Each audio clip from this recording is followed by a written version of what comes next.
Dès l'âge de 11-12 ans, je sculptais. J'ai aussi utilisé tous les médiums. Dans la demeure du chaos, mais depuis toute ma vie, j'ai utilisé l'acide chlorhydrique, j'ai utilisé la gravure. Je crois que j'ai calculé plus de 130 médiums. Donc, surtout quand tu es sculpteur plasticien, tu utilises tout.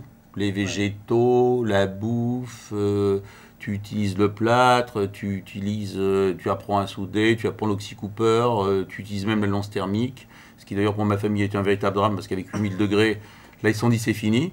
J'ai obtenu l'autorisation du ministère de l'Intérieur, 8000 degrés. Donc 8000 degrés, vous faites fondre n'importe quoi. Là, c'est vraiment là où tout le monde a pris peur. Ça vaut pas très cher, curieusement.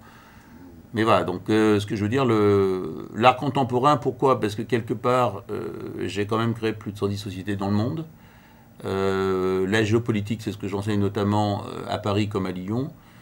Et en fin de compte, je pense que, notamment, bon, moi à la base, j'ai une formation de docteur en droit, et la réflexion, c'est qu'aujourd'hui, le crime et les délits s'organisent de manière intellectuelle. C'est-à-dire qu'on a dépassé Minority Report, et on peut dire que 90% des textes issus du Code de procédure pénale, Code pénal, déterminent désormais que les crimes et délits, qui correspondent donc à d'autres livres pénals, peuvent désormais s'entendre dans le cabinet d'un juge d'instruction ou d'un procureur dès lors où il y a une connivence intellectuelle. C'est-à-dire que pour la première fois, le passage à l'acte, ce qu'on appelle l'état délictueux, l'acte intentionnel, peut désormais être cérébral et constituer un délit de plein effet. C'est effectivement la résonance du Patriot Act versus France.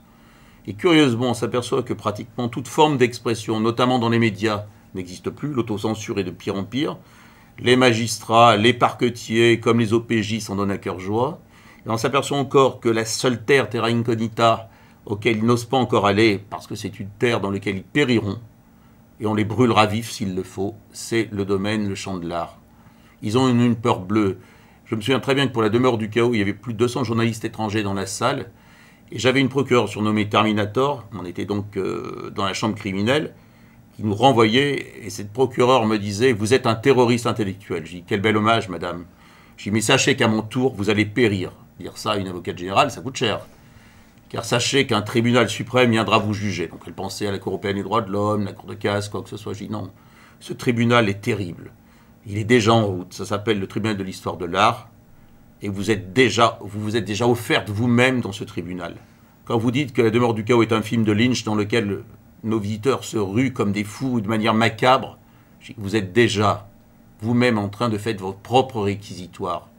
Car ce que vous venez de faire n'est pas mon réquisitoire.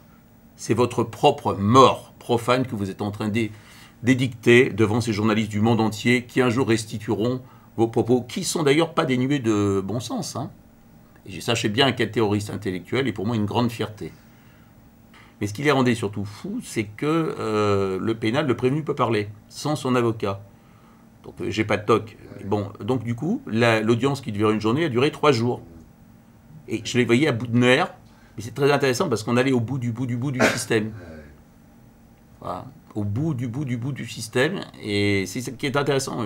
En conclusion, je dis, mais monsieur le président, beaucoup de mots ont été dits, beaucoup de sang ont été versés, et beaucoup de hurlements, beaucoup d'imbécilités ont été dits dans ces 3 jours de plaidoirie.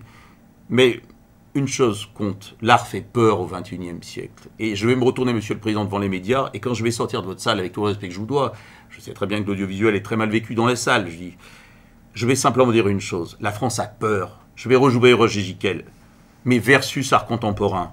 La France a peur, on est en train de vous terroriser. Quand je pense quand même qu'ils m'ont collé un arrêt, enfin on en est au 4e arrêt de la chambre criminelle de Cour de cassation. Évidemment qu'on les brisera avec le temps. Ils n'ont pas compris qu'il y a le peuple.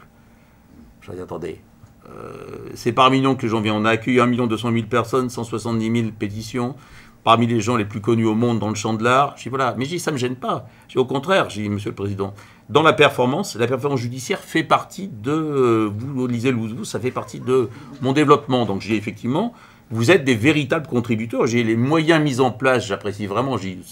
Grenoble a vraiment fait des efforts. Il m'a dit, oui, effectivement, nous avons repoussé cet tribunal ultramoderne avec des cloisons aux Hermann. Donc il a dit, effectivement, monsieur le préfet est très sensible. Alors il y avait tous les camions de CRS qui nous attendaient, tout ce qui s'ensuit.